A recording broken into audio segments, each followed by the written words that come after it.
Michael. Yeah, let's go.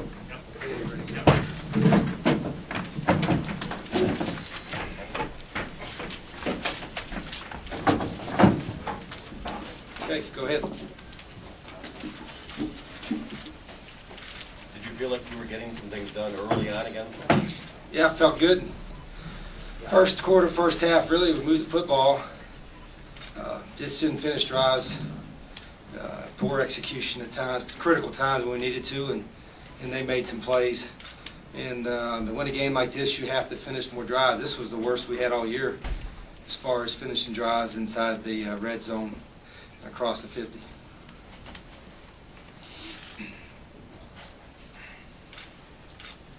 What happened to Denard? Was it on a specific play? I don't know what play it was, but he dislocated a couple fingers on his left hand, his non-throwing hand, and would normally not be as big an issue, but he does like to grip the ball sometimes with his left hand. And he just couldn't get the feeling back into it. And and he was playing pretty well. I mean, I thought he made some nice throws. We had some drops, which hurt us, but we thought he was competing pretty well, so that set us back a little bit. But that's still, Tate's had enough experience. He can go in there and do some things too. Why did Hager not make the trip? He violated team rule, so he didn't make the trip. Can you talk about the defense early on in the game and then what happened as it wore on? Yeah, I thought early we looked like we hit the right gaps and tackled well, and then later we didn't tackle well and didn't hit the right gaps. I mean, that's just my view from the sidelines.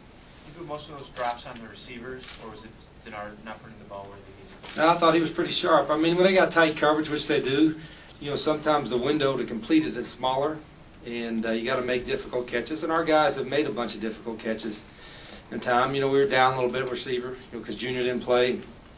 Stokes went out, but those are the kind of plays you have to make. You have to make those kind of plays to beat a good football team. Coach, could you talk about the impact of the kick return on the momentum of the game? Yeah, it's awful. I mean, it's the first time all year we really have done poorly, and the kick wasn't what we wanted. I don't know if the wind had something to do with that, and certainly coverage wasn't there. I'll have to watch the film and see why it broke down, but that was a huge momentum buster there, and that's shouldn't happen. Rich, did you have a message to your team after the game of note? Pardon? Did you have a message to your team after the game of note? Anything you wanted to? Yeah, but I don't know if I need to share it with everybody. I mean, we talked about some things. I don't need to share everything with y'all. Yeah. What's kind of your state of mind right now? I'm ticked. Well, you want me to go jump out there and hold hands with all the Buckeye fans and sing Kumbaya? I mean, I wish we'd have played better. Our guys, they played hard, and that's to be expected, but I wish we'd executed better, and as coaches, we got to, try to put them in position so they can make some plays, and so, we're going to be mad for a while. And we'll move on to the next one. The next one's not going to be for whenever, a month. So this will sting for a little bit, which it should. Think about it a little bit, which you should. But you can't replay it, unfortunately. How do you evaluate your defense's play from week 1 till maybe now? Was there any progress that you could find? Or? Some, not as much as I'd like. Some of maybe the expectations, that the level of play that we expect at Michigan certainly is higher than what we've played defensively, but sometimes I got to temper that because there's a whole bunch of true freshmen out there. You get out there and a young guy gets beat on a play, and you want to get really mad, but he's trying as hard as he can. He's right there. He just needs more experience, needs more reps, needs more strength and speed and things that he's going to get. I mean, it's not an excuse. You all have covered us know that where we're at defensively with some young guys, but they are what they are, and they'll grow from this. But and we've got to get them to, well, we have tried to get them to play at a level that a third or fourth year player would be. Maybe that was asking too much. Rich, do you kind of know you're going to be back next year, or are you sort of hoping you'll be back next year? What's that? I said, do you know you'll be back next year, or are you hoping you'll be back next year? I'm going to work tomorrow as always. The only thing, the question has been out there, so I wonder if you're at all concerned about it, because the question has been out there about your future. I worry about my future every day. Before I took the job, after I take the job. You know, but nothing's going to change how we work. I mean, I took this job to make us the best program in America. And sometimes it takes a little longer to mold the program the way you want to mold it. Sometimes you get more obstacles in your way when you're trying to mold the program you want to mold it. That doesn't mean you can't do it. I'm not deterred one bit. I think the worst is behind us. I know it is. But, you know, everybody's going to have their own opinion on that. That's fine. Everybody's welcome to. But I feel as confident today, and I think there's 100 and some players and coaches and people that truly follow our program closely feel as confident as I do that it's going to happen. It's been a lot slower than I wanted, a lot slower than our fans wanted. I don't blame them for that. But I'm not deterred by it. But you understand how it's hard for people to, when they see the score of a game like today, you understand how it's hard for people to see the same thing? They'll see. Sometimes people see what they want to see. Sometimes people just see in, you know, certain ways. I know what I see, and I'm in the middle of it. You know, maybe some people don't want me to have success. Well, I would think most people that follow Michigan, love Michigan, do, because they love our school and love our program. So we got that going for us.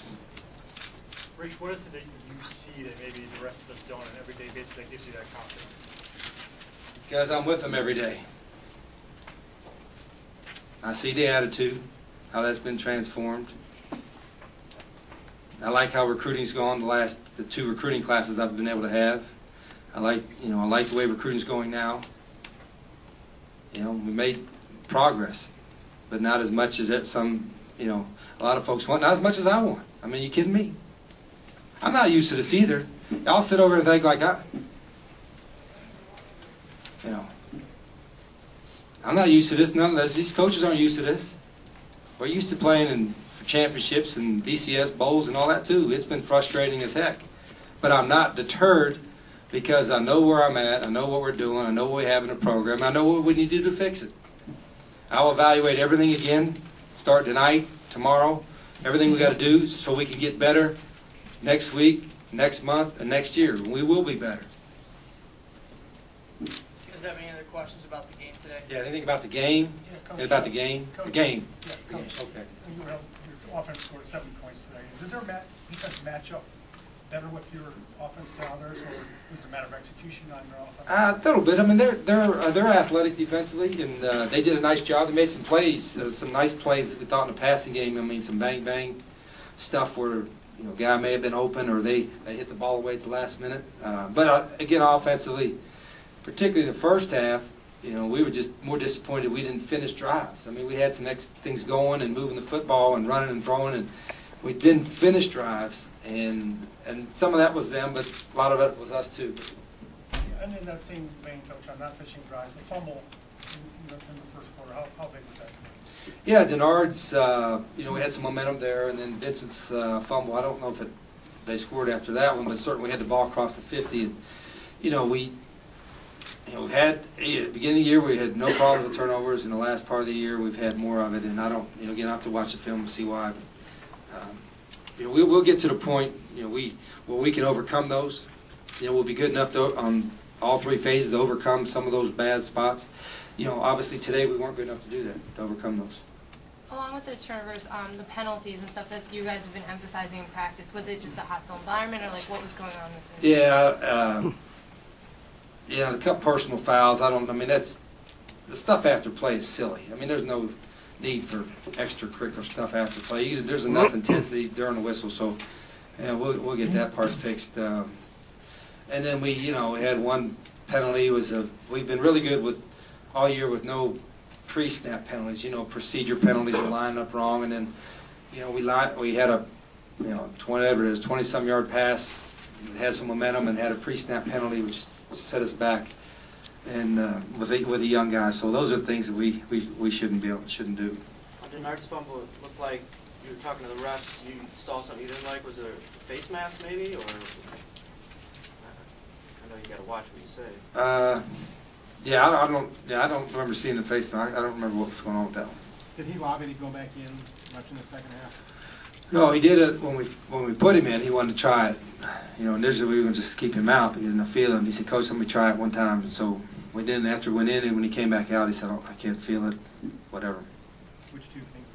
That's on his left hand. I'm not sure. I think it was his third and fourth finger. What's your schedule going forward? Do you guys have what, team meeting and the Yeah, we'll have a team meeting Monday. Talk about bowl preparation. They'll have finals coming up in a couple weeks. You know, get a little lifting in, staying in shape, and then I've got a preliminary kind of a bowl practice schedule deal. But you know, until we get the bowl date and location finalized, I'll wait to do that. But you know, hopefully that the 15. You really don't have 15 practices. You have 15 practices or so to get ready for a bowl, but you know, the first 6 or 7 are when you can do like a spring practice and really teach and develop some of the young guys. All right, guys.